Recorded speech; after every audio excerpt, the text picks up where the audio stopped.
Recently, the Chief of Defense Staff, Major General Christopher Musa, granted an interview on Channels Television, and where he made a kind of a critique.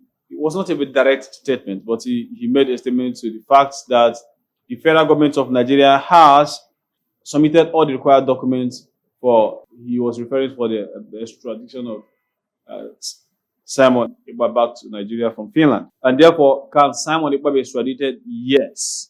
Is it going to be easy? No, it's going to be very, very difficult.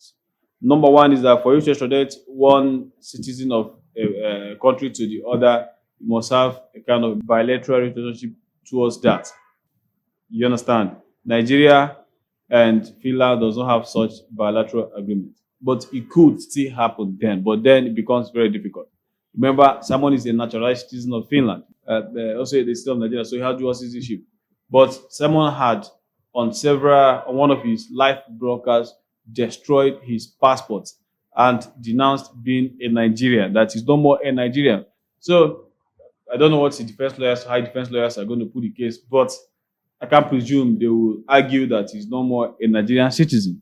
So that's just one of it.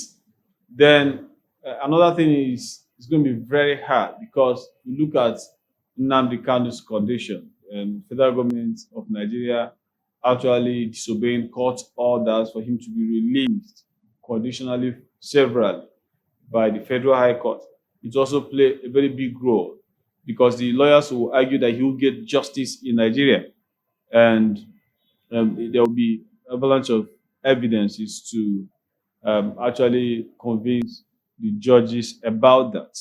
Nnamdi Kanu's case alone will be able to convince them about that because Nnamdi Kanu has been in detention for the past 4 years without actually having a fair trial, even when a sitting judge of the Federal High Court had actually declared that he should be set free, but he wasn't actually set free. Nigeria has never hidden their desire to extradite Simon Ekpa back to Nigeria. So nobody should be surprised that General Christopher Musa actually made that a kind of not actually a direct statement. He didn't make it that direct, but he made a statement to the fact that they've submitted all required documents to the government. So if it's approved, and the Finland authority, at the absence of, I must note that the absence of bilateral agreement to kind of extradition between Nigeria and Finland, the government of Finland can actually have a discretionary power. You get that is when they are convinced beyond doubt it could be actually extradited. So those are a difficult part, but there are possibilities that it could actually be extradited. Although that's not Nigeria, these are places where things work out. So his defense lawyers will have to put up arguments why he should not be returned. And then the other prosecutors also should will also do their own thing. And Nigeria government will also present their own case. So we are actually expecting a very fair trial, and not like what happened to Nnamdi Kanu, where he was actually kidnapped from Kenya, brought back to Nigeria, and hasn't actually been given a fair trial. So let's see what happens. The case of Simon Ekpa resumes this month in Finland. Remember, he has not actually been tried.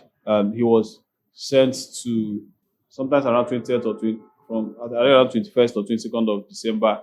He was actually sent to prison. Is on a waiting trial, and the trial resumes this year, this month particularly. And by then, we know what his charges and offenses or the prison sentence will be, whether he'll be acquitted.